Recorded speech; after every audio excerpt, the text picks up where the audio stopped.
దేవుని బిడ్డలందరికీ క్రీస్తు ప్రభు రక్తంలో కడగబడి తండ్రిని దేవుని ఆరాధించడానికి వచ్చిన మీ అందరికీ కూడా ఆ యేసు క్రీస్తు నామములో మీకు శుభములు తెలియజేస్తున్నాను. ఈ ప్రభు దినములో మనందరం కూడా దేవుని దివ్యమైనటువంటి మాటలను వినడానికి తండ్రిని దేవుణ్ణి మనందరం కూడా ఆరాధించడానికి ఆ దేవుడు మనకిచ్చినటువంటి గొప్ప కృపను బట్టి దేవునికి వందనాలు.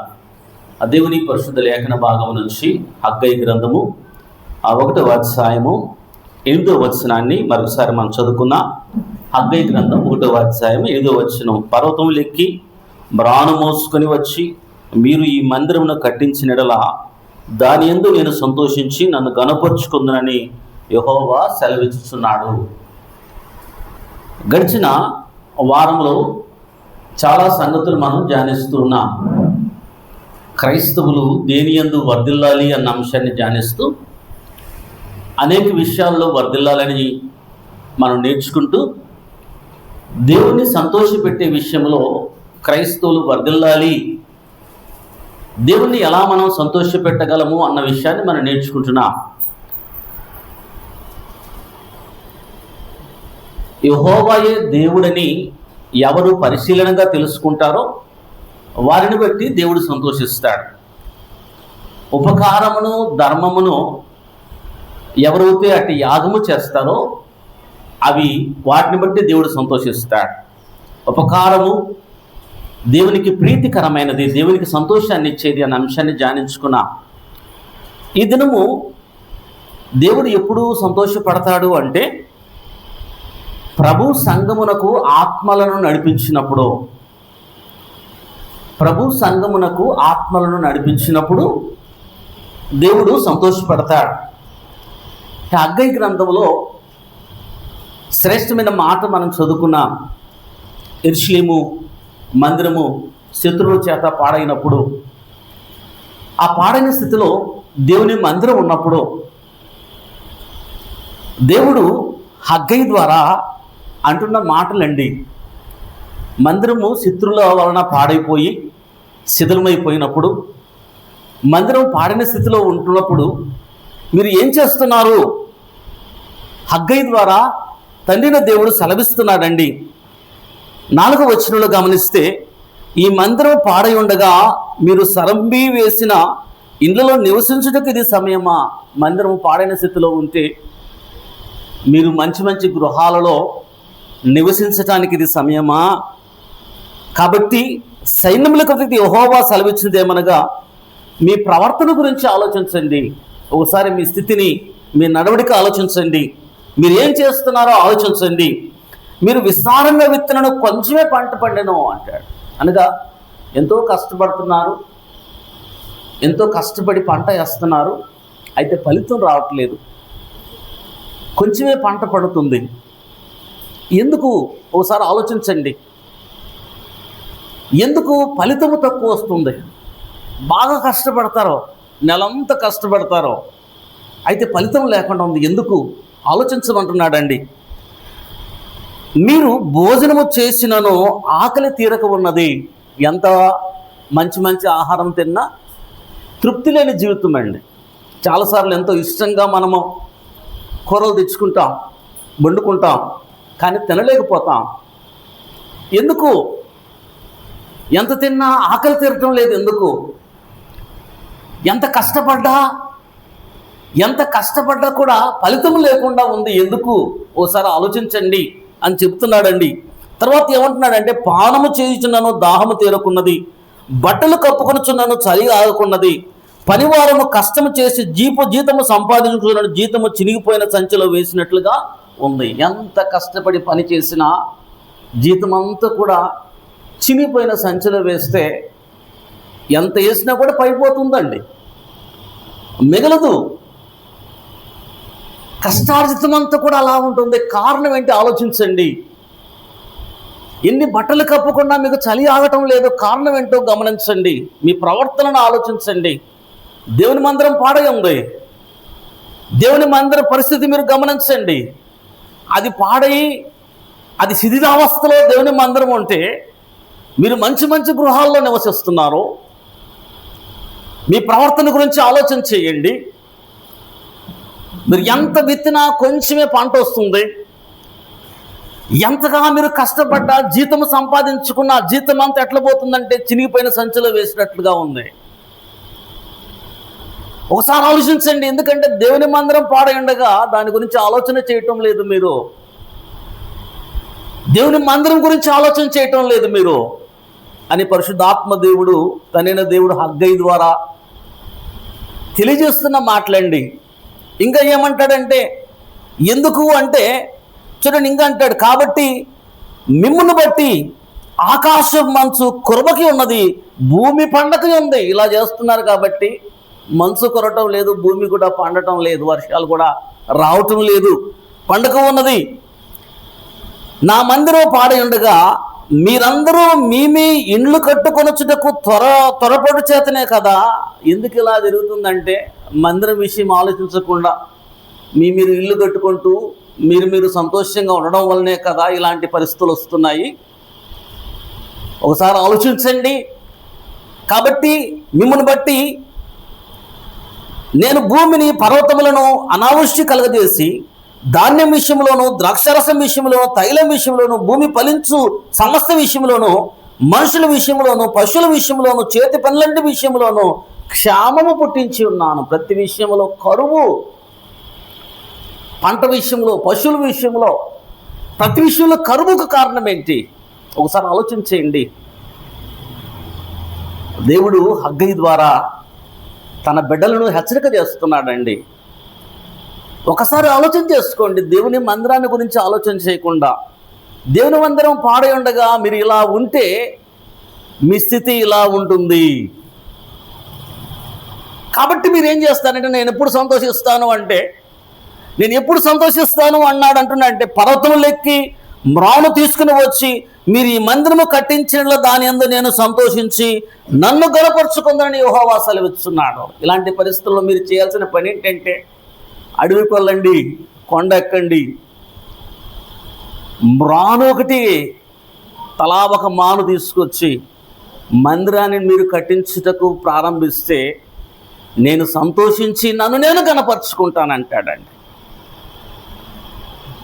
ప్రియ దేవుని బిడ్డలారా, ఈ ప్రభు దినములో దేవుడు చాలా క్లియర్గా మనతో జ్ఞాపకం చేస్తున్నాడండి. మందిరము పాడైనప్పుడు తన బిడ్డలు ఏం చేయాలి? భౌతిక మందిరము పాడైనప్పుడు తన బిడ్డలు ఏం చేయాలి? ఆ మందిరము కట్టడానికి, ఆ మందిరము బాగు చేయడానికి ప్రయత్నం చేయాలి. అలా ప్రయత్నం చేయకపోబట్టి మీరు ఎంత సంపాదించినా మీ జీతము చినిగిపోయిన సంచిలో వేసినట్లుగా ఉంది. మందిరాన్ని గురించి ఆలోచన చేయడం లేదు కాబట్టి మీరు ఎంత విత్తినా కూడా పంట కొంచెమే వస్తుంది. ఎంత తిన్నా ఆకలి తీరక ఉంది, కరువు వస్తుంది. కారణం ఏంటంటే మందిరాన్ని గురించి ఆలోచన చేయటం లేదు, మందిరము బాగు చేయడానికి ఆలోచన చేయటం లేదు.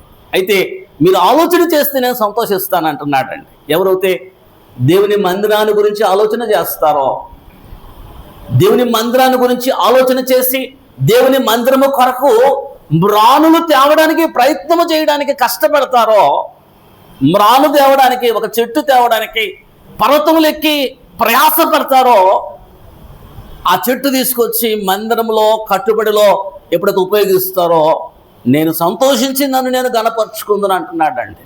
కాబట్టి ప్రియ దేవుని బిడ్డలారా, ఆయన బిడ్డలుగా దేవుని మందిరాన్ని ఎప్పుడు మనం ప్రేమించేవారుగా ఉండాలి.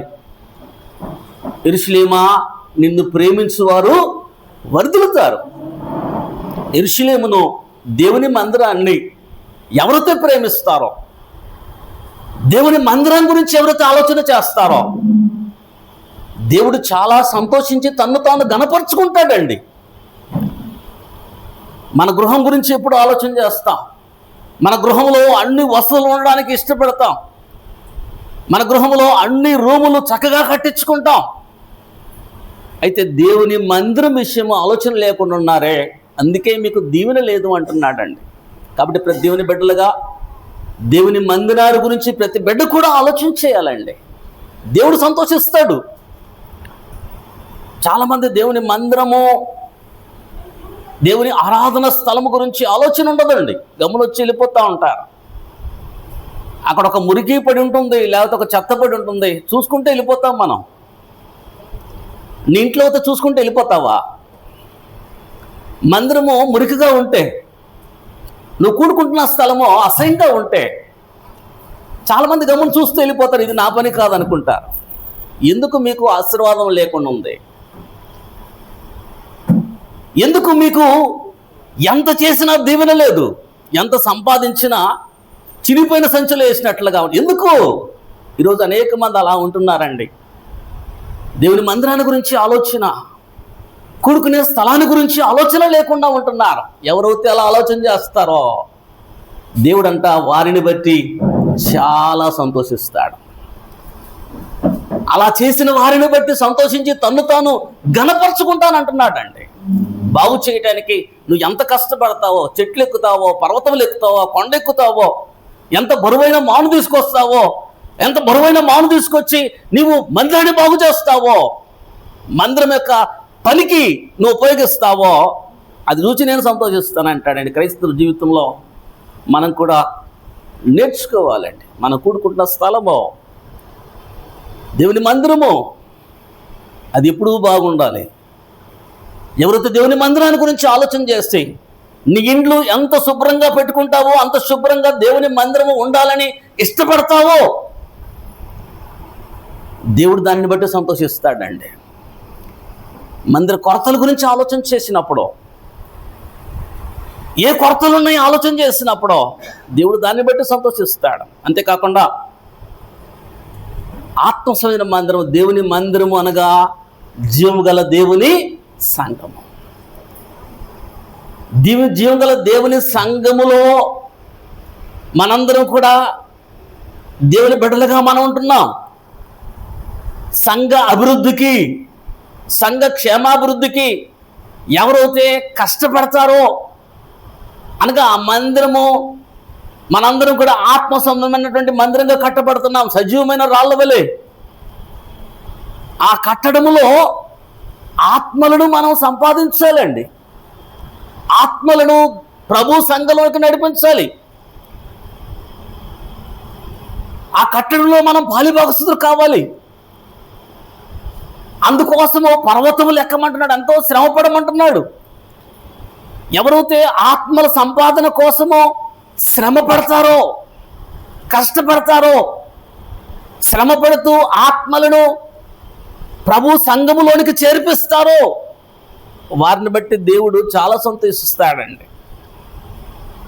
భౌతిక మందిరము మ్రాను అంటాం, చెట్లు అంటాం. చెట్లు దేనికి సాదృశ్యంగా ఉన్నాయంటే బైబిల్ గ్రంథంలో మనుషులను చెట్లతో పోలుస్తాడు. మనుషులను చెట్లతో పోలుస్తాడు పరిశుద్ధాత్మ దేవుడు చాలా సందర్భాల్లో అండి. ఆ గుడ్డివాడికి బురద పోసి నువ్వు వెళ్ళి నీ కొన్నిటికెళ్ళి కనుక్కోరమ్మన్నప్పుడు ఎట్లా నీకు కనిపిస్తున్నాయంటే మనుషులు చెట్లలా కనిపిస్తున్నారయ్యా అంటాడు. కొంతమంది రాజులను ద్రాక్ష చెట్టుతో పోలుస్తాడు, ఒలివ చెట్టుతో పోలుస్తాడు, అనగా చెట్లతో పోలుస్తాడు పరిశుద్ధాత్మ దేవుడు అండి. కాబట్టి భౌతిక సంబంధం మందిరం కట్టడానికి చెట్లు ఎట్లా అవసరమో, ఆత్మ సంబంధం మందిరం ప్రభు సంఘము కట్టుబడిలో చెట్లు అనగా మనుషులు అనగా ఆత్మలను తీసుకురావడానికి ఎంతమంది అయితే శ్రమ పడతారో, ప్రయాసపడతారో దాన్ని బట్టి దేవుడంట చాలా సంతోషిస్తాడంటండి. ఒక ఆత్మను మనం నడిపించగలిగితే, ఒక ఆత్మను దేవుని సన్నిధికి మనం తీసుకురాగలిగితే దేవుడు సంతోషించి తన్ను తాను గణపరుచుకుంటాడని వాక్యం ద్వారా మరోసారి మనందరినీ కూడా హెచ్చరిక చేస్తున్నాడండి. లూకాసు వార్తలో చక్కని మాట మనం చూస్తాం. లూకాసు వార్త 15వ అధ్యాయము 7వ వచనంలో మనం గమనించినట్లయితే చాలా చక్కని మాట, క్రీస్తు ప్రభు అంటున్న మాటలు మనం చూస్తాం. అటువలే మారు మనసు అక్కరలేని 99 మంది నీతిమంతుల విషయమై కలుగు సంతోషము కంటే 99 మంది నీతిమంతులు ఉన్నారు మారు మనసు పొంది అన్న వారి విషయంలో కలుగు సంతోషము కంటే మారు మనసు పొందు ఒక్క పాపి విషయమై పరలోకమందు ఎక్కువ సంతోషం కలుగుతుంది. ఒక్క పాపి మారు మనసు పొంది ప్రభులోకి చేర్చబడతాడో పరలోకమంతా కూడా అంత సంతోషం అంటండి. పరలోకంలో అంత సంతోషం అనగా ఒక పాపి ప్రభువులోకి రావడానికి, మారు మనసు పొంది క్రీస్తు ప్రభువులోకి రావడానికి, తమ పాప క్షమతో బాప్తిసం తీసుకొని క్రీస్తు యేసులోనికి ప్రవేశించడానికి నువ్వు ప్రయాసపడితే దేవుడు ఎంత సంతోషం, పరలోకంలో ఎంత సంతోషం అండి. పరలోకంలో ఎంత సంతోషం. తండ్రిని దేవుడు దేవాది కోటాను కోట్ల దేవదూతలో ఎంత సంతోషిస్తారు ప్రియదేవుని బిడ్డలారా. కాబట్టి ఆత్మల సంపాదన విషయంలో దేవుడు సంతోషిస్తాడండి. మనం అంతకుముందు జ్ఞాపకం చేసుకున్నాం. హెజ్కేలు గ్రంథము 18వ అధ్యాయంలో జ్ఞాపకం చేసుకున్నాం 2-3 సార్లు అండి. హెజ్కేలు గ్రంథము 18వ అధ్యాయము 23వ వచనంలో మనం గమనించినట్లయితే చాలా శ్రేష్టమైన మాట మనం జ్ఞాపకం చేసుకున్నాం. దుష్టులు మరణం నందుల చేత నాకేమాత్రము సంతోషము కలుగునా అంటాడు. పాపి మరణిస్తే నాకు సంతోషం లేదు. దుష్టుడుగా ఉండి మరణిస్తే నాకు సంతోషం లేదు. ఒక త్రాగుబోతుగానే ఉండి మరణిస్తే వాడు ఎక్కడికి వెళ్తాడంటే నరకానికి వెళ్తాడు. ఒక పాపిగా నుండి మరణిస్తే వాడు ఎక్కడికి వెళ్తాడంటే నరకానికి వెళ్తాడు. అది నాకు సంతోషం లేదంటాడంటే దేవుడు. ఎప్పుడు ఆయనకు సంతోషం అంటే వారు తమ ప్రవర్తన దిద్దుకొని బ్రతుకుటయే కదా నాకు సంతోషమో. ఇదే ప్రభుని యెహోవా వాక్కు. వారు ప్రవర్తనను దిద్దుకొని పాపాన్ని మానివేసి పాప క్షమాపణ క్రీస్తు యేసులోనికి ఎవరైతే బాప్తిసం తీసుకుంటారో అది కదా నాకు సంతోషం అంటాడండి. ప్రవర్తనను దిద్దుకుంటే సంతోషిస్తాడు ప్రియదేవుని బిడ్డలారా. మనం అనేక మంది మన ప్రవర్తన దిద్దుకోకుండా, మారు మనసు పొందకుండా, దేవునికి ఇష్టకరంగా కాకుండా మన ఇష్టానుసారంగా జీవిస్తూ బ్రతుకుతున్నప్పుడు దేవుడు సంతోషించునా? నువ్వు అట్లే బ్రతుకుతే, దిద్దుబాటు లేకుండా బ్రతుకుతే, భక్తిహీనతతో దిద్దుబాటు నువ్వు అసహ్యంగా నువ్వు అనుకుంటూ ఉంటే దేవుడు సంతోషిస్తాడా? సంతోషం లేదండి. నువ్వు దేవుని సంతోషం పెట్టాలంటే దేవుడు వాక్యం ద్వారా నీ తప్పుని హెచ్చరిక చేసినప్పుడు, దైవజనుడి ద్వారా, సువార్తికుల ద్వారా లేఖనాలను బోధించినప్పుడు ఏం చేయాలి మనం అంటే తప్పును సరిదిద్దుకోవాలి, మారు మనసు పొందాలి, మనసును మార్చుకోవాలి. అది కదా నాకు సంతోషం అంటాడండి. ఒక పాపి రక్షించబడ్డము దేవునికి చాలా సంతోషం అండి. ఆ పాపి ప్రభువులోనికి తీసుకురావడానికి నువ్వు నేను పడుతున్న ప్రయాసను చూచి, నువ్వు పర్వతంలో ఎక్కావా, మ్రాను కొట్టడానికి ఎంత ప్రయాసపడ్డావు, కొండ మీద నుంచి కొండ ఎక్కడం ఎంత ప్రయాసం, అక్కడ చెట్టు నరకడం ఎంత ప్రయాసం, ఆ ముద్దును మోసుకొని రావడం ఎంత ప్రయాస అండి. మేము చిన్న వయసులో కొండ మీదకి వెళ్ళేవాళ్ళం ఫ్రెండ్స్తో కలిసి. నేను కూడా వెళ్ళాను ఒకసారి అండి. ఫ్రెండ్స్ అందరితో కలిసి వెళ్ళాం. అందరు కట్లు కొట్టుకున్నారు. ఆశ కొద్దీ పెద్ద మొద్దు కొట్టాం. అయితే అది తీసుకురావడానికి నా వల్ల కాలేదు. అనగా ఒక 10 అడుగులు వేసి మళ్ళీ కూర్చుంటాం. అలాగని ఆడ వదిలేయలేనామా ఆ యొక్క మొద్దునండి. చాలా ప్రయాస. కాబట్టి మ్రాను తీసుకురావడం ఎంత ప్రయాస. ఆ మ్రాను తీసుకొచ్చి దేవుని మందిరానికి ఉపయోగించటమో చాలా, దాన్ని బట్టి దేవుడు సంతోషిస్తాడు. అట్లాగే ఆత్మలను రక్షించడానికి ఎవరైతే ప్రయాసపడతారో, ఒక పాపి మారు మనసు పొంది ప్రభువులోనికి చేర్చబడడానికి ఎవరైతే ప్రయాసపడతారో వారిని బట్టి నేను సంతోషిస్తానంటాడండి దేవుడు. అది నాకు సంతోషం అంటాడు. కాబట్టి క్రైస్తవ జీవితంలో ఆయన బిడ్డలుగా మనం ఏం చేయాలి అంటే ఆత్మలను సంపాదించడంలో ప్రయాసపడాలండి. ఆ ప్రయాసను చూసి దేవుడు సంతోషపడతాడండి. ఆత్మలను దేవుని కొరకు సంపాదించటము కంటే గొప్ప పని ఈ లోకంలో ఇంకొకటి లేదండి. ఈ లోకంలో చాలా గొప్ప ఉద్యోగాలు మనం చూస్తాం. అయితే వాటన్నిటికన్నా ఆత్మలను సంపాదించి దేవుని వద్దకు నడిపించటం అనే పని. అందుకంటాడు సువార్త ప్రకటించు వారి పాదములు ఎంతో సుందరములు అంటాడండి. ఈ లోకంలో ఎవరి పాదాల గురించి చెప్పలేదు, కానీ సువార్త ప్రకటించు వారి పాదములు వారు దేవుని ఏం చేస్తున్నారు? సువార్త ప్రకటించేవారు ఆత్మలను దేవుని సన్నిధికి నడిపిస్తున్నారు. వారి పాదాలు భౌతికంగా ఎంత మురికిగా ఉన్నా, చెప్పులు లేకుండా ఉన్నా,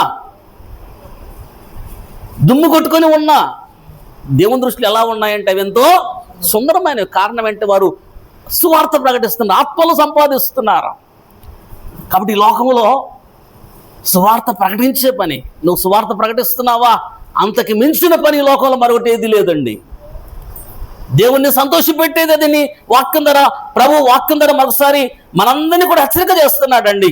రోమిలకు రాసిన పత్రిక ఎందుకు సువార్త అంత శ్రేష్టమైనది అని ఆలోచన చేస్తే, రోమిలకు రాసిన పత్రిక 1వ అధ్యాయం 16వ వచనంలో గమనించినట్లయితే, సువార్తను గురించి నేను సిగ్గుపడువారన కాను, ఏలయనగా నమ్ము ప్రతి వానికి, మొదట యూదునికి గ్రీసు దేశస్తునికి కూడా రక్షణ కలుగజేయుటకు అది దేవుని శక్తి ఉన్నది. ఒక ఆత్మ రక్షించబడాలంటే ఆ రక్షించేది ఎవరు అంటే సువార్త అండి. యూదుడైనా, గ్రీసు దేశస్థుడైనా, గనులైనా, గణహీనులైనా, పేదవాడైనా, ధనవంతుడైనా, ఏ కులస్థుడైనా వాడిని రక్షించేది ఏదంటే సువార్త. రక్షించుటకు దేవుని శక్తి ఉన్నది. ఆ సువార్తను ఎవరైతే నమ్ముతారో, సువార్తను ఎవరైతే నమ్ముతారో ఆ సువార్త రక్షించటానికి వారిని దేవుని శక్తి అండి. అది ఎవరైనా సరే మనుషులందరినీ రక్షించటానికి దేవుడు సువార్తను మనకు అనుగ్రహించాడండి. సువార్త అంటే మామూలు జనరల్గా ఏమంటారంటే మంచి వార్త, సు అంటే మంచి, వార్త అంటే వార్త అంటారు. అయితే సువార్త అంటే ఏంటంటే అండి, 1 కొరింథీయులకు రాసిన పత్రిక 15వ అధ్యాయం, 1 కొరింథీయులకు రాసిన పత్రిక 15వ అధ్యాయం మొదటి నుంచి మనం చదివినట్లయితే, మరియు సహోదరులారా, 1 కొరింథీ 15వ అధ్యాయం మొదటి నుంచి, మరియు సహోదరులారా, నేను మీకు ప్రకటించిన సువార్తను మీకు తెలియజేస్తున్నాను. పౌలు అంటున్నాడండి, నేను మీకు సువార్త ప్రకటించాను, ఆ సువార్త ఏంటో మీకు తెలియజేస్తున్నాను. మీరు దానిని అంగీకరించిదిరి, దాని అందే నిలిచి ఉన్నారు. మీ విశ్వాసం వ్యర్థమైతే గాని నేను ఏ ఉపదేశ రూపంగా సువార్త మీకు ప్రకటించదునో ఆ ఉపదేశం మీరు గట్టిగా పట్టుకొని ఉన్నాడలా ఆ సువార్త వలనే మీరు రక్షణ పొందువారై ఉన్నారు. నేను ప్రకటించిన సువార్తలో మీరు అంగీకరించి దాంట్లో నిలిచి దాన్ని గట్టిగా పట్టుకుంటే ఆ సువార్త మిమ్మల్ని రక్షిస్తుంది. ఆ సువార్త వలనే మీరు రక్షణ పొందారు. ఆ సువార్త ఏంటని చెప్తారండి. చూడండి, నాకీయబడిన ఉపదేశం మొదట మీరు అప్పగించుతుంది ఏమనగా, లేఖన ప్రకారము క్రీస్తు మన పాపల నిమిత్తం మృతి పొందెను, సమాధి చేయబడిను, లేఖన ప్రకారము మూడవ దినమున లేపబడిను. సువార్త అంటే ఏంటంటే, లేఖనం ప్రకారం క్రీస్తు మరణము, లేఖనం ప్రకారం క్రీస్తు సమాధి, లేఖనం ప్రకారం క్రీస్తు పునరుద్ధానం. అనగా క్రీస్తు యేసును గురించినటువంటి వర్తమానము లేఖనం ప్రకారం చెప్పడం అండి. మరణాన్ని, సమాధిని, పునరుద్ధానాన్ని, యేసు క్రీస్తుని గురించినటువంటి వర్తమానము సువార్త అండి. ఎవరైతే క్రీస్తుని గురించి, అనగా క్రీస్తుని గురించి లేఖనాలు చెబుతున్నాయి, అనేక ప్రవచనాలు ఉన్నాయి.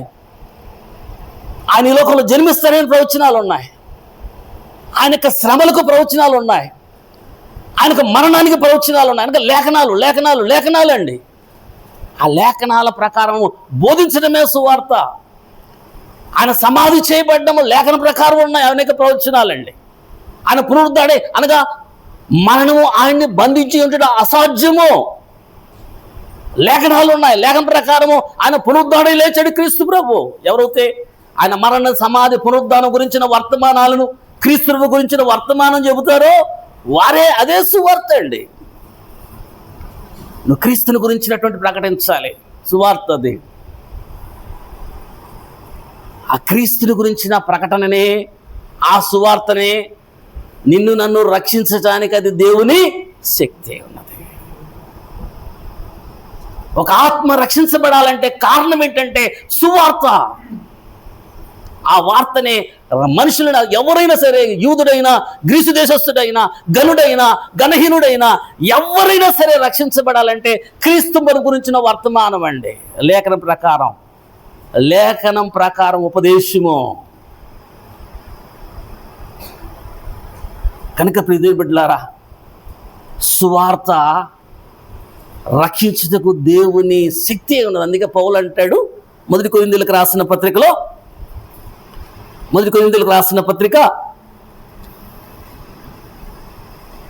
9వ అధ్యాయము 16వ వచనంలో పౌలు అంటాడండి, ఆ సువార్తను గురించి చెబుతూ ఏమంటాడంటే, సువార్త ప్రకటించవలసిన భారము నా మీద మోపబడి ఉన్నది. అయ్యో, నేను సువార్తను ప్రకటించకపోయిన ఎడల నాకు శ్రమ. ప్రతి మనుషుడిని రక్షించడానికి దేవుని శక్తి సువార్త. ఆ సువార్త ప్రకటించవలసిన భారము నాకుంది, నేను ప్రకటించకపోతే నాకు శ్రమ అంటాడండి. ఇంకా రోమీయులకు రాసిన పత్రిక ఏమంటాడంటే, నేను రుణస్థుడను అంటాడు. నేను సువార్త ప్రకటించకపోతే నా అప్పు తీరదు. నేను వారికి అప్పు ఉన్నాను, అప్పు తీరాలంటే సువార్త ప్రకటించాలి. యూదులకైనా గ్రీసు దేశులకైనా ఎవరికైనా గనులకైనా నేను రుణస్థుడను, మీకు నేను రుణస్థుడు అంటారు రోమాపత్రిక రోమీలకు రాస్తూ. కనుక దేవుని బిడ్డలారా, ఒక ఆత్మ రక్షించబడాలంటే ఆ రక్షించేది క్రీస్తు యేసు సువార్త. ఆ భారము ఎవరైతే ఆ భారము కలిగి ఉంటారో, అప్పొస్తలుడైన పౌలు భారముతో ఆ పని చేశాడండి. సువార్తను ప్రకటించాడు, అనేక మందిని క్రీస్తులోనికి నడిపించాడు, అనేక మంది ప్రభు సంఘములోనికి చేర్చాడు, అనేక సంఘాలను కట్టాడు అనేక ప్రాంతాలలో. ప్రియదేవుని బిడ్డలారా, అది దేవునికి ఎంతో ఆనందాన్ని ఇస్తుందని లేఖనాల ద్వారా దేవుడు మనందరినీ కూడా హెచ్చరిక చేస్తాడండి. కాబట్టి ఎవరైతే సువార్తను, క్రీస్తుని గురించినటువంటి వార్తను, లేఖన ప్రకారం క్రీస్తు మరణ సమాధి పునరుద్ధానం గురించి ఎవరైతే ప్రకటిస్తారో, ఆ సువార్త మానవుని రక్షించడానికి దేవుని శక్తి ఉంది. ఆ సువార్త చూడండి, ఎవరైతే నమ్ముతారో, చూడండి మార్క్స్ వార్త చాలాసార్లు మనకు జ్ఞాపకం చేసుకున్న 15వ అధ్యాయం 15-16 వచనాల్లో గమనిస్తే, మీరు సర్వలోకములకు వెళ్ళి సర్వ సృష్టికి సువార్తను ప్రకటించండి. ఈ సువార్తను ఏం చేస్తారంటే, సర్వలోకానికి వెళ్ళి మీరు ప్రకటించండి. ఏ ఉపదేశం అయితే లేఖనానుసారమైందో, ఏ సువార్త అయితే లేఖనానుసారమైందో, ఆ సువార్తను మీరు ఏం చేస్తారంటే సర్వ సృష్టికి ప్రకటించండి. కొద్దిమందికే కాదండి, యూదులకే కాదండి, అందరికీ, సృష్టి అంతటికి ప్రకటించండి. ఎవరైతే సువార్త అనగా క్రీస్తు ప్రభు మరణ సమాధి పునరుద్ధానాన్ని నమ్ముతారో అంటాడండి, మీరు ప్రకటించండి. నమ్మి బాప్తిజం పొందినవాడు, ఆ సువార్తను నమ్మి ఎవరైతే బాప్తిజం పొందుతాడో వాడు రక్షించబడతాడు. ఆ సువార్తను నమ్ముతారు ఎవరైతే క్రీస్తు ప్రభుని నమ్ముతారో, క్రీస్తు ప్రభు మరణ సమాధి పునరుద్ధానాన్ని, క్రీస్తు ప్రభు తండ్రైన దేవుడు పంపించినటువంటి, ఆయన నియమించిన ప్రభువు అని ఎవరైతే విశ్వసిస్తారో, నమ్ముతారో, ఆయన నా జీవిత ఏలికని ఎవరైతే విశ్వసిస్తారో, ఆయన దేవుని కుమారుడైన క్రీస్తు అని ఎవరైతే విశ్వసిస్తారో, విశ్వసించి పాప క్షమాపణతో ఎవరైతే బాప్తిసం తీసుకుంటారో వారు రక్షించబడతారు. ఒక ఆత్మ రక్షించబడుతుంది. ఈ పని నువ్వు చేసినప్పుడు, ప్రయాసపడి ఒక ఆత్మను దేవుని సన్నిధికి నడిపించినప్పుడు దేవుడు నేను సంతోషిస్తానంటున్నాడండి. నేను సంతోషించి నన్ను నేను కనపరుచుకుంటాను. కనుక ప్రియదేవుని బిడ్డలారా, ఆత్మలను ప్రభు సన్నిధికి నడిపించటంలో ప్రయాసపడినట్లయితే నేను ఆ ప్రయాస పడ్డంలో మనము సహకరించినట్లయితే మనమండి దేవుణ్ణి సంతోషపెట్టిన వారం అవుతాం. క్రైస్తవులు దేవుణ్ణి ఎలా సంతోషపెడతారో, నువ్వు ఉపకారం చేస్తే దేవుడు సంతోషిస్తాడు. తండ్రైన దేవుడే యెహోవా దేవుడని నువ్వు తెలుసుకుంటే ఆయన సంతోషిస్తాడు. నువ్వు ఒక ఆత్మను దేవుడి సన్నిధికి నడిపిస్తే ఆయన సంతోషించి ఆయన ఎంతగా ఘనతగా భావిస్తాడండి. తనతో గణపరుచుకుంటాడు. అందుకంటాడు, ఈ రక్షించే సువార్తనండి సమయమందును అసమయమందును ప్రకటించమంటాడండి. ఎప్పుడైనా సరే ఈ సువార్తను ప్రకటించాలి. ఒక సమయమని కాదు, ఈ సమయం కాదని కాదు, ఎప్పుడైనా అవకాశం దొరికినప్పుడల్లా దేవుడు మనందరికీ ఈ యొక్క ఆజ్ఞనిస్తున్నాడు. ప్రతి వారికి సువార్త ప్రకటించవలసిన భారం ఉందండి. నా పని కాదని చాలామంది అనుకుంటారు. సువార్త నా పని, ప్రతి ఒక్కరి బాధ్యత అండి అది. దేవుడు ప్రతి ఒక్కరికి బాధ్యత ఇస్తున్నాడు. ఇది గోల్డెన్ కమాండ్ అంటాడండి. సర్వలోకానికి వెళ్ళి సర్వ సృష్టికి మీరు సువార్తను ప్రకటించండి. కాబట్టి ఇప్పుడు దేవుని బిడ్డలారా, సువార్త ప్రకటించవలసిన భారం అందరి మీద మోపబడి ఉంది. ఆ సువార్త ప్రకటనలో మనందరూ కూడా ప్రయాసపడాలి. మనందరికీ బాధ్యత ఉంది అన్న సత్యాన్ని దేవుడు జ్ఞాపకం చేస్తున్నాడు. చాలామంది మనం ఏమంటామంటే, అయ్యో నాకు సువార్త ప్రకటించడం రాదు, దేవుని వాక్యం చెప్పడం రాదు, నాకు వాక్చాతుర్యము లేదు, నాకు జ్ఞానము లేదు, నేను చెప్తే ఎవరు వినరు అనుకుని మౌనంగా ఉంటారండి చాలామంది.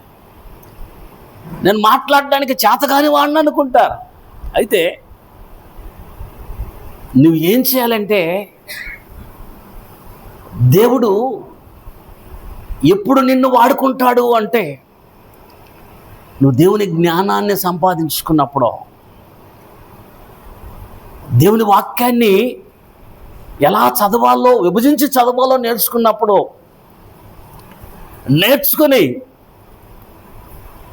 ఆ క్వాలిఫికేషన్స్, ఒక పరిచారకులుగా ఉండాలి దేవుని సన్నిధిలో సువార్త ప్రకటనలు అంటే. ఆ పరిచారకునిగా క్వాలిఫికేషన్స్ ఏంటి ఒకసారి లేఖనాలను పరిశీలించి, నువ్వు ఒక పరిచారకుడిగా దేవుని సన్నిధిలో ఉంటే దేవుడు ఎంతో సంతోషిస్తాడండి. ఒక సువార్తకుని క్వాలిఫికేషన్స్ ఏంటి, ఎవరు మంచి సువార్తికుడు, దేవునికి ఇష్టమైన సువార్తికుడు, దేవుడు కోరుకునే సువార్తికుని లక్షణాలు ఏంటి, అపోస్తుల బోధలో మనం పరిశీలించినట్లయితే నిజంగా సువార్తికుని పోస్టు అండి, నిజంగా చాలా కంపెనీల్లో వేకెన్సీలు చూస్తా, ఉద్యోగాలు లేవు అంట. అయితే దేవుని పనిలో ఎప్పుడూ ఉద్యోగాలు ఉంటాయండి. దేవుని పనిలో ఎప్పుడూ ఉద్యోగాలు ఉంటాయి. సువార్తికుని ఉద్యోగము, పరిచారకుని ఉద్యోగము, పరిచయం చేసే ఉద్యోగమా అనగా అన్నీ ఉంటాయండి. సంఘ కాపరి అనగా సంఘ పెద్ద ఉద్యోగమా. అయితే నువ్వు క్వాలిఫికేషన్స్ కలిగి దేవుని వాక్యానుసారంగా ఆ క్వాలిఫికేషన్స్తో ఎప్పుడైతే నువ్వు ఆ పనికి చేయడానికి ముందుకు వస్తావో, దేవుడు ఖచ్చితంగా నిన్ను వాడుకొని జీతం ఇచ్చే దేవుడు అంటే దేవుడే నీకు జీతం ఇస్తాడు. దేవుని యొక్క పనిలో ఎప్పుడు ఖాళీలు ఉన్నాయండి, మనమే జాయిన్ అవ్వం మనం అండి. ఆయన పని చేయడానికి చాలా ఖాళీలు ఉన్నాయి. ఆ క్వాలిఫికేషన్స్తో నువ్వు జాయిన్ అవుతే చాలండి. సువార్తికునికి ఉన్నటువంటి లక్షణాలు అవి కలిగి దేవుని సేవ చేయడానికి వస్తే ఖచ్చితంగా అండి దేవుడు ఖచ్చితంగా మనల్ని వాడుకుంటాడు, మనకు జీతం ఇస్తాడు. కనుక వాడుకునేది ఎవరు అంటే, ఇర్మియా కూడా గమనించినట్లయితే, ఇర్మియా చిన్న పిల్లవాడప్పుడే దేవుడు తన బిడ్డల మధ్యకు పంపించినప్పుడు, ఇర్మియా గ్రంథం ఒకసారి మనం చూద్దాం. ఇర్మియా గ్రంథం 1వ అధ్యాయము, ఇర్మియా గ్రంథం 1వ అధ్యాయం 6 నుంచి మనం చదివినట్లయితే చాలా శ్రేష్టమైన మాట అక్కడ మనం గమనించవచ్చండి. 6 నుంచి లేకపోతే 4 నుంచి, యెహోవాకు నా ప్రత్యక్షమై ఇలాగ సెలవిచ్చును, గర్భములో నేను నిన్ను రూపముకొనిపే నిన్ను ఎరిగి తిని, నీవు గర్భము నుండి బయలుపడక మునిపే నేను నిన్ను ప్రతిష్ఠించి తిని, జనములకు ప్రవక్తగా నిన్ను నియమించి తిని. ఎప్పుడైతే దేవుడు ఆ మాట అంటున్నాడో అప్పుడు ఇర్మియా ఏమంటున్నాడంటే, అందుకు అయ్యో ప్రభువు యెహోవా చిత్తగించుము, నేను బాలుడనే, మాట్లాడకు నాకు శక్తి చాలదే అని నేను అనగా అంటాడు. నువ్వు తల్లి గర్భములో పుట్టకొనిపోయి నేను నియమించానయ్యా ప్రవక్తగా అని దేవుడు చెప్తే, ఇర్మియా ఏమంటున్నాడంటే, అయ్యా నేను మాట్లాడడానికి శక్తి చాలని వాడను, బాలుడను అంటాడండి. అప్పుడు దేవుడు ఏమంటాడంటే, యెహోవా ఇలాగ సెలవిచ్చాను, నేను బాలుడలను వద్దు, నేను నిన్ను పంపువారి వద్దకు నీవు పోవలెను, నీకు ఆజ్ఞాపించిన సంగతులన్నీ అతనికి చెప్పవలెను, వారికి భయపడకము, నేను విడిపించుటకు నీకు నేను తోడై ఉన్నాను. ఇదే యెహోవా వాక్కు. అప్పుడు యెహోవా చెయ్యి చాపి నా నోరు ముట్టి ఇలాగ సెలవిచ్చి, ఇదిగో నేను నీ నోట నా మాటలు ఉంచి ఉన్నాను. కాబట్టి నేను నీకు ఏ సంగతులు ఆజ్ఞాపించానో వాటిని బోధించు. నేను మాట్లాడటకు శక్తి లేదు అని అనొద్దు నువ్వు. చాలామంది నాకు వాక్చాతుర్యం లేదనుకుంటావు. అయితే నేను ఏ ఆజ్ఞలైతే మీకు ఆజ్ఞాపించానో, ఏ బోధ అయితే అపోస్తుల ద్వారా నీకు ఇచ్చానో ఆ బోధను నువ్వు వెళ్ళి బోధించు. నా మాటలు నీ నోట నేను ఉంచుతాను. నేను నోటి మాంద్యము గలవాడినే. మోసే అంటాడండి, నేను నత్తివాడును, నోటి మాంద్యం గలవాడును, అంతమంది ప్రజలను నేను ఎట్లా నడిపించాలి, నువ్వు వెళ్ళమంటాడండి.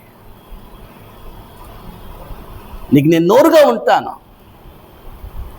ఇర్మియాకు అంటాడు, నీ నోట నా మాటలు నేను చూస్తాను, ఎన్నికి ఆజ్ఞలు ఆజ్ఞాపించాను అవన్నీ నువ్వు ప్రకటించు అంటాడు. ఎప్పుడైతే ఏమంటాడంటే చూడండి 10వ వచనంలో, పెళ్ళగించుటకును విరగొట్టుటకును నశింపజేయుటకును పడదోయుటకును కట్టుటకును నాటుటకును నేను ఈ దినమైన జనం మీద రాజ్యముల మీద నిన్ను నియమించి ఉన్నాను. ప్రవక్త ఎంత ధైర్యపరిచి పంపిస్తున్నాడు దేవుని బిడ్డలారా. కాబట్టి ఒక ఆత్మను రక్షించడానికి సువార్త ప్రకటించవలసిన భారం మనందరి మీద ఉంది. ఆ పనిని బట్టి దేవుడు ఎంతో సంతోషిస్తాడు. నాకు ఏమి చేత కాదని సాకు చెప్పి మూలన కూర్చోవద్దు. ఇర్మియాను ఏమంటే, నీ నోట నా మాట ఉంచాను, నేను ఏ సంగతులు ఆజ్ఞాపించాను అవన్నీ కూడా నువ్వు వెళ్తే నా జనులుగా చెప్పమంటాడు. కాబట్టి దేవుడు ఆజ్ఞాపించిన సంగతులు, అపోస్తుల ద్వారా దేవుడు మనకిచ్చినటువంటి ఆజ్ఞలను ఏం చేయాలంటే, మనము ఆ సువార్తను అనేకులకి సర్వ సృష్టికి ఎప్పుడైతే ప్రకటిస్తావో ఆ సువార్త అనేకులను రక్షించడానికి దేవుని శక్తి అయి ఉంది.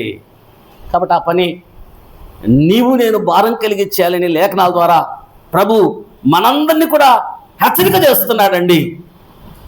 బాప్తిస్మిచ్చి యోహానును ఒకసారి మనం చూద్దాం. బాప్తిస్మి యోహాను ఏమంటాడంటే, యోహాను సువార్త 1వ అధ్యాయం,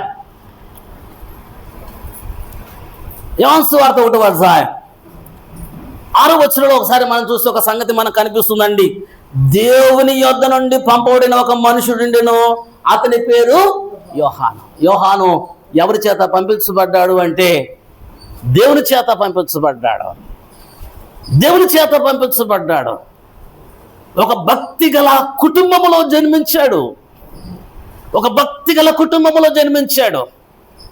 దేవుని యొద్ద నుంచి పంపించబడ్డాడు. దేవుడు పంపాడు, నువ్వు వెళ్ళు. దేవుని చేత పంపబడ్డాడు. ఎందుకు అంటే చూడండి 22వ వచనంలో మనం గమనించవచ్చు. 1:22, నీవు ప్రవక్తవా అని అడగగా కానని ఉత్తరం ఇచ్చాను, కాబట్టి నీవు ఎవరు, మమ్మల్ని పంపిన వారికి మేము ఉత్తరం ఇవ్వాలని కనుక మీరు నువ్వు గురించి ఏమేమి చెప్తున్నావు అని అతను అడిగిరి. అందుకు అతడు ప్రవక్తను యెషయా చెప్పినట్టు, నేను ప్రభువు త్రోవ సరళము చేయుడి అని అరణ్యములో ఎలుగెత్తి చెప్పు ఒకని శబ్దము. క్రీస్తు ప్రభు త్రోవను సరళం చేయమని అరణ్యములో వినిపించే శబ్దము నేనంటాడండి. ఆ శబ్దము మనం శబ్దము చేస్తేనే, మనం ప్రకటన చేస్తేనే, నువ్వు నోరు విప్పుతేనే, నువ్వు మాట్లాడితేనే, నువ్వు తర్కిస్తేనే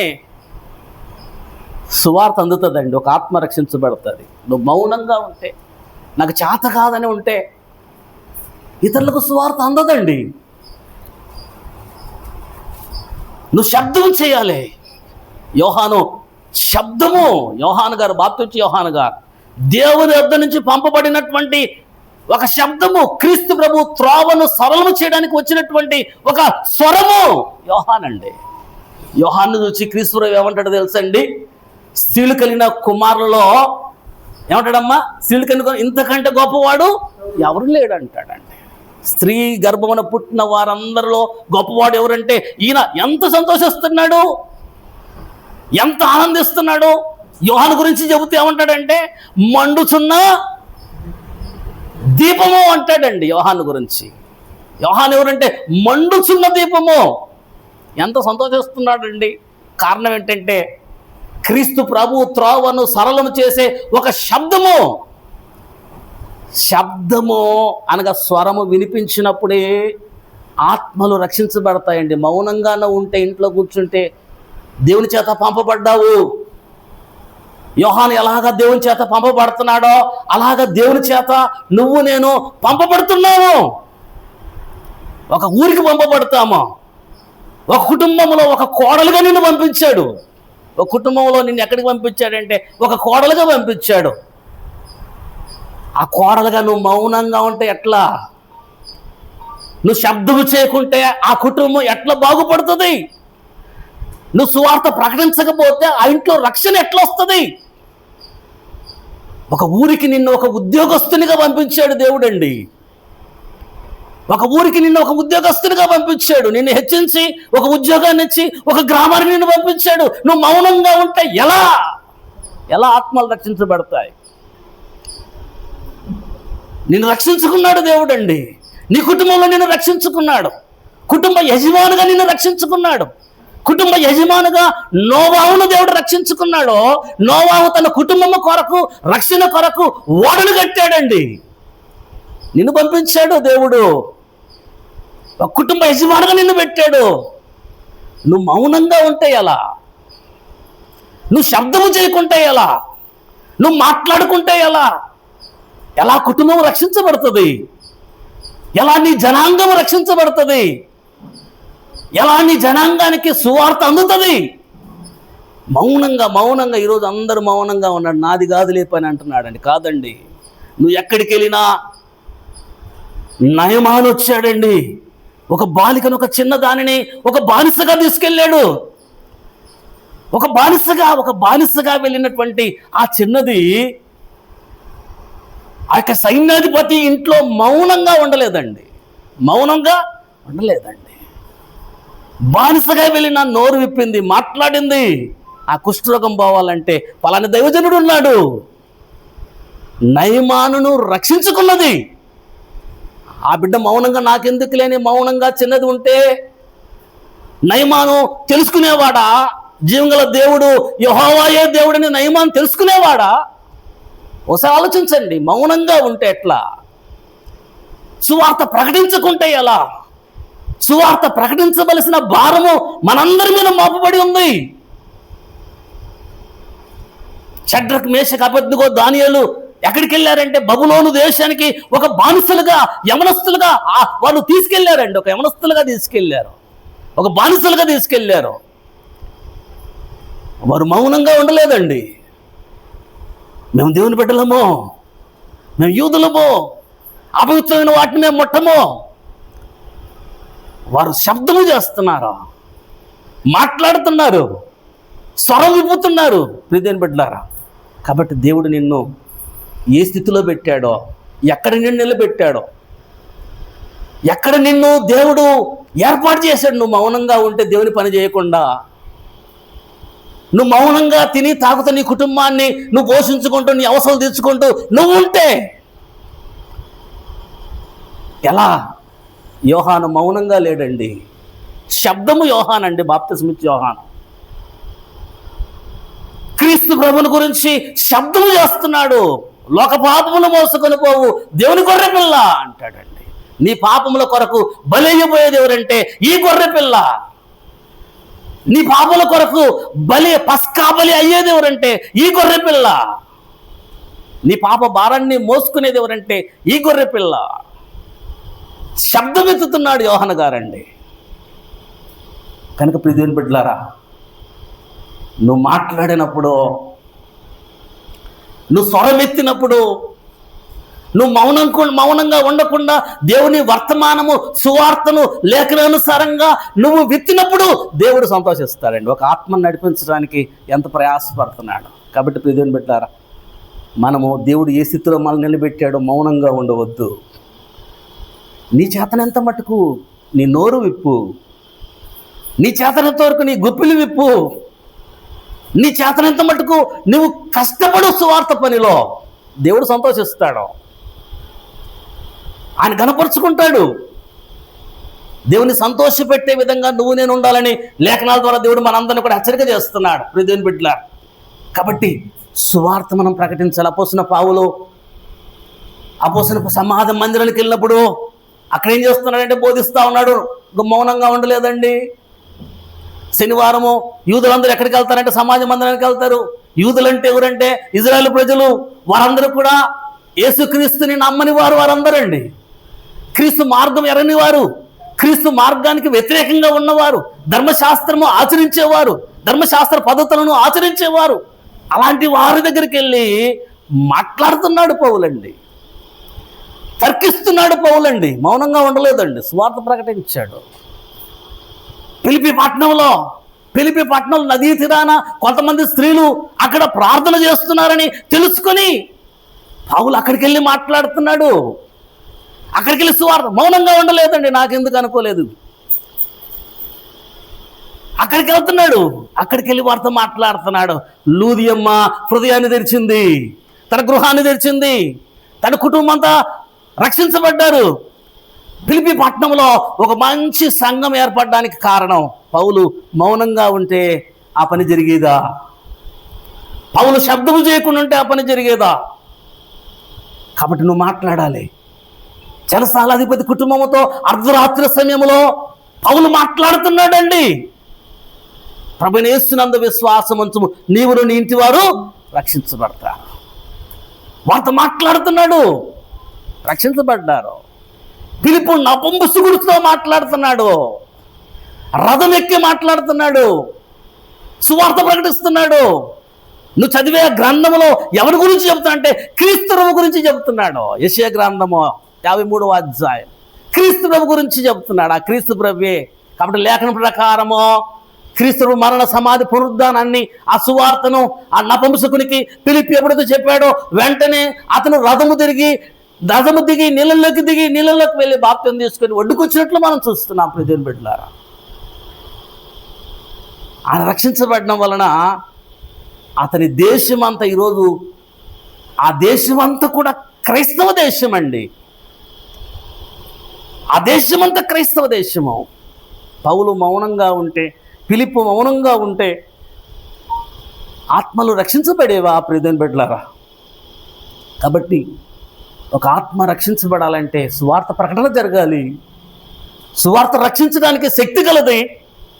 ఆ సువార్త ప్రకటించాలంటే నువ్వు నేను మౌనంగా ఉంటే అది కుదరదండి.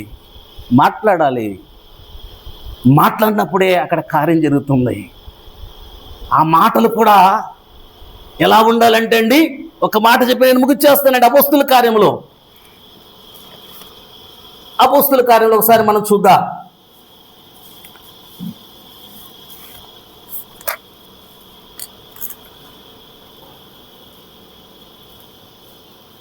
పంతొమ్మిదవ అధ్యాయం 17వ వచనం గమనిస్తే, అపోస్తుల కార్యములు 19వ అధ్యాయం 17వ వచనంలో చాలా శ్రేష్టమైన మాట మనం చూస్తామండి. 17వ వచనం, ఈ సంగతి ఎఫెసీలో కాపురమున్న సమస్తమైన యూదులకును గ్రీసు దేశస్థులకు తెలియవచ్చినప్పుడు వారందరికీ భయము కలిగను కనుక ప్రభువైన యేసు నామము ఘనపరచబడెను. సువార్త ప్రకటించబడినప్పుడు ఎవరు ఘనపరచబడాలి? ఎవరికి ఘనత రావాలి? క్రీస్తుకు, యేసు క్రీస్తు నామము ఘనపరచబడెను. ఎఫెసీ పట్టణంలో అండి మన సువార్త ప్రకటిస్తే ఎవరు ఘనపరచబడాలి? క్రీస్తు. నువ్వు ఏ పని చేసినా ఎవరు ఘనతపరచబడాలి? క్రీస్తు ప్రభువు ఘనపరచబడాలి. క్రీస్తు ప్రభు నామాన్ని ఘనపరచున్నట్లుగా నీ మాటలు ఉండాలి. ఈరోజు ఎవరు ఘనపరచబడుతున్నారో? బోధకులు అనబడేవారు దేవుని కంటే ఎక్కువ ఘనతను కోరుతున్నారు, దేవుని కంటే ఎక్కువగా సుఖానుభవాన్ని కోరుతున్నారు, దేవుని కంటే ఎక్కువగా మనుషుల యొక్క ఘనతను కోరుతున్నారు. ప్రియమైన బిడ్డలారా, అయితే మీరు ఎక్కడ ప్రకటించినా ప్రభు నామము ఘనపరచబడుతుంది. ఈరోజు అనేక మంది గొప్పలు చెప్పుకుంటుంటాం. దేని గురించి గొప్ప అంటే చర్చిల గురించి గొప్ప, అక్కడ ఉన్న కార్యక్రమాల గురించి గొప్ప కాదండి. దేవుని గొప్పతనం, క్రీస్తు ప్రభు గొప్పతనం, క్రీస్తు ప్రభు ఘనపరచాలి. కనుక ప్రియమైన బిడ్డలారా, సువార్త ప్రకటించాలి. మనం ఆత్మలను సంపాదించాలి. మనం ఎప్పుడైతే నువ్వు ఆత్మలు సంపాదించడానికి ప్రయాసపడతావో, నోరు విప్పుతావో, దేవుడు నీ విషయంలో సంతోషిస్తాడు. చాలా క్లియర్గా జ్ఞాపకం చేస్తున్నాడు. తన్ను తాను గణపరుచుకుంటాడు. చాలా క్లియర్గా జ్ఞాపకం చేస్తున్నాడు దేవుడు అండి. కాబట్టి సువార్త ప్రకటించవలసిన భారం మనందరి మీద మోపబడి ఉంది. దేవుడు నిన్ను ఎక్కడికి పంపించినా, యోహాను గారిని ఎక్కడికి పంపించినా, యోహాను గారు తన ఘనత కోరుకోలేదండి. క్రీస్తు ప్రభు ప్రకటిస్తున్నప్పుడు యోహాను గారు తను గణపరుచుకోలేదు. నా వెనుక వచ్చువాడు నాకంటే శక్తిమంతుడు అంటున్నాడండి. ఆయన చెప్పులు వార విప్పడానికి నేను ఎంత తగ్గించుకున్నాడండి. సువార్త, క్రీస్తు ప్రభు గురించినటువంటి వార్త, క్రీస్తు ప్రభు త్రోవను సరళం చేయడానికి వచ్చినటువంటి దైవజనుడు యోహాను గారు ఎంత తగ్గించుకుంటున్నాడు. ఎవరిని కనపరుస్తా? క్రీస్తు ప్రభుని కనపరుస్తున్నాడు. ఆయన హెచ్చించబడవలసి ఉన్నది, నేను తగ్గించవలసి ఉన్నది. ఎంత చక్కని మాట అండి. నాకంటే శక్తిమంతుడు ఆయన. అది చెప్పు వారు కూడా నేను ఇప్పడానికి యోగ్యుడిని కాను. ప్రియమైన బిడ్డలు, ఈరోజు లోకంలో బోధకులు వారు గొడుగులు పట్టించుకుంటున్నారు, కాళ్ళు తెచ్చుకుంటున్నారు, పూలు తల్లించుకుంటున్నారు, గొప్ప గొప్ప ఘనతను కోరుకుంటున్నారు. కాదండి, ఆయన హెచ్చించబడాలి. ఎక్కడ నువ్వు స్వార్థ ప్రకటించినా దేవుని నామం హెచ్చించబడాలి. మనం ఏంటంటే కేవలం రాయబారులం మనమండి. కేవలం మనము సువార్తను అందించేవారం అంతే, ఒక విశేషమైన వ్యక్తులు కాదు. ఈరోజు అనేక మంది తాము ఒక విశేషమైన వ్యక్తులు అనుకుంటూ క్రీస్తు ప్రభువుకు రావాల్సిన ఘనతను ఆయనకి ఇవ్వకుండా, అయ్యో ఆ ఘనతను వీరు పొందుతున్నారు ప్రియమైన బిడ్డలారా. కాబట్టి ఆత్మలను సంపాదించడంలో యోహాను గారు ఎంత చక్కని దేవుని చేత పంపబడినటువంటి ఒక చక్కని దైవజనుడిగా మనం చూస్తున్నాం. మండుచున్నటువంటి దీపంగా మనం చూస్తున్నాం. స్త్రీలు కనిన కుమారులందరిలో, గర్భంలో పుట్టిన వారందరిలో మిక్కిలి గొప్పవాడుగా చూస్తున్నాం. అంతగా యోహానుని బట్టి దేవుడు ఆనందించాడండి ప్రియమైన బిడ్డలారా. కాబట్టి నువ్వు నేను అలా ఆయన్ను హెచ్చిస్తూ, సువార్తను ప్రకటిస్తూ, దేవుని కొరకు ఆత్మలను సంపాదించడానికి ప్రయత్నం చేస్తావో, ప్రయాసపడతావో, నిన్ను బట్టి ఆయన సంతోషిస్తాడు. కాబట్టి మనందరం కూడా దేవుణ్ణి సంతోషపెట్టువారుగా ప్రతి క్రైస్తవులు ఉండాలని దేవుడు కోరుతున్నాడు. దేవుడు ఎప్పుడు సంతోషపడతాడంటే, ఒక ఆత్మను దేవుని సన్నిధికి నువ్వు నడిపించడానికి నువ్వు ప్రయాసపడినప్పుడు, నువ్వు నోరు విప్పినప్పుడు, నువ్వు శబ్దము చేసినప్పుడు. శబ్దము చేయకుండా ఉంటే దేంతో సమానం అంటే, ఒక దైవజనుడు చెప్తాడండి, మనకు లేఖనాల్లో మనం చూస్తాం. పాత నిబంధనలో ప్రధాన యాజకుడు ఉంటాడు. ఆ ప్రధాన యాజకుడు సంవత్సరానికి ఒకసారి అతి పరిశుద్ధ స్థలానికి వెళ్తాడు. ఆ ప్రధాన యాజకుడు ఎలాంటి బట్టలు వేసుకోవాలో దేవుడు నియమించాడు. అలాంటి వస్త్రాలను తయారు చేసి ఆ ప్రధాన యాజకుడు ధరిస్తాడు. ఆ వస్త్రాలలో ఏముంటాయంటే బంగారు గంటలు ఉంటాయి. సంవత్సరానికి ఒకసారి అతి పరిశుద్ధ స్థలానికి వెళ్తాడు. అప్పుడు ఆ ప్రధాన యాజకుడికి ఆ డ్రెస్ వేసుకొని ఆ లోపలికి వెళ్ళేటప్పుడు ఆయన కాలికి తాడు కడతారు. ఎందుకంటే అతి పరిశుద్ధ స్థలానికి మధ్యలో ఒక తెర ఉంటుంది. ఆయన లోపలికి వెళ్ళి ఆడ తిరుగుతూ ఉంటే గంటలు మోగుతూ ఉంటాయి. అంటే లోపల ఆయన దేవుని యొక్క సేవ చేస్తున్నాడు అని బయట వాళ్ళందరూ కూడా అర్థమవుతుందండి. గంటలు ఆగిపోయాయి అనుకోండి, అతను ఏదో తప్పు చేశాడు, దేవుడు మొత్తాడు, అటు చచ్చిపోతాడండి. అప్పుడు తాడు పెట్టుకొని లాగేస్తారు అతని శవాన్ని. కాబట్టి శబ్దం వస్తే బ్రతికినట్లు, శబ్దము లేకుండా ఉంటే చచ్చినట్లండి. కాబట్టి నువ్వు మాట్లాడితే నువ్వు బ్రతికిన క్రైస్తవుడివి. నాకెందుకు లేని మౌనంగా ఉన్నావు అనుకోండి, చచ్చిన క్రైస్తవుడివి. శబ్దము రాకుండా ఉంటే మరణించిన క్రైస్తవుడివి. కాబట్టి సువార్త ప్రకటించకుండా, దేవుడు నీకు చేసిన మేలును ఇతరులకు ప్రకటించకుండా ఏ ఉపదేశం అయితే మానవుని రక్షిస్తుందో ఆ ఉపదేశము చెప్పకుండా నువ్వు మౌనంగా ఉన్నావంటే చచ్చిన క్రైస్తవుడివి. కాబట్టి మనం బ్రతికిన క్రైస్తవుడిగా మనం శబ్దము వినిపించి ఆత్మలను దేవుని సన్నిధి తీసుకుని వస్తే దేవుడు సంతోషిస్తాడు. కాబట్టి అలాంటి పని చేస్తే అంటాడు, నువ్వు అలాంటి పని చేయకుండా ఉంటే నువ్వు ఎంత విత్తినను కొద్దిగానే పంటకు వస్తావు, ఎంత సంపాదించినా నీ జీతం అంతా చినిగిపోయి సంచిలో. నువ్వు మౌనంగా ఉన్నావు అనుకోండి, దేవుని మందిరము అలా స్థితిలో డెవలప్మెంట్ లేకుండా అట్లాగే ఉన్నప్పుడు నువ్వు మౌనంగా నాకెందుకులే అని నీ పని నువ్వు చేసుకుంటూ ఉన్నావు అనుకోండి, ఎంత తిన్నా ఆకలి తీరదో, ఎంత తాగినా దాహము తీరదో, ఎంత కష్టపడ్డా జీతం అంతా చినిగిపోయిన సంచిలో వేసినట్టు ఉంటుంది. కాబట్టి మౌనంగా ఉండవద్దు, నాకెందుకులే అనుకోవద్దు, నా పని కాదు అనుకోవద్దండి. అట్లా అనుకున్నప్పుడే దేవుడు దీవిస్తాడు. లేకపోతే క్షేమము మనకు ఉంటుంది, సంతృప్తికరమైన జీవితం మనకు ఉండదండి. ఇజ్రాయెల్ ప్రజలకు జ్ఞాపకం చేస్తూ, అగ్గయి ద్వారా దేవుడు జ్ఞాపకం చేస్తూ, మీ స్థితి ఎందుకు ఇలా ఉందో ఒకసారి ఆలోచించండి. ఎంత సంపాదించినా చిరిగిపోయిన సంచులు వేసినట్టుంది నీ పరిస్థితి, ఎందుకు ఆలోచించండి. ఎన్ని బట్టలు కప్పుకున్నా మీ చలి ఆగటం లేదు, ఆలోచించండి. ఎందుకంటే మందిరం పాడైంది, నువ్వేమో ఇల్లులు కట్టుకుంటున్నావు, మంచి మంచి ఇళ్ళల్లో ఉంటున్నావు, కాబట్టి నీకు ఈ స్థితి. అట్లాగే దేవుని మందిరము అనగా జీవంగల దేవుని సంఘము అభివృద్ధి కావాలంటే ఏం చేయాలంటే మనము దేవుడు మనకిచ్చిన శక్తిని బట్టి మనందరూ కూడా ఆ పనిలో ప్రయాసపడాలి, శబ్దం చేయాలి, నోరు విప్పాలి. అలా చేసినప్పుడు దేవుని పని జరుగుతుంది, దేవుడు ఆనందిస్తాడు. కాబట్టి అలాగ మనం ముందుకు సాగాలని దేవుడు తన వాక్యం ద్వారా మనం హెచ్చరిక చేస్తున్నాడు. దేవుడు తన మన వినికిలో చిన్ని మాటలు దీవించి ఫలింపు చేయను గాక.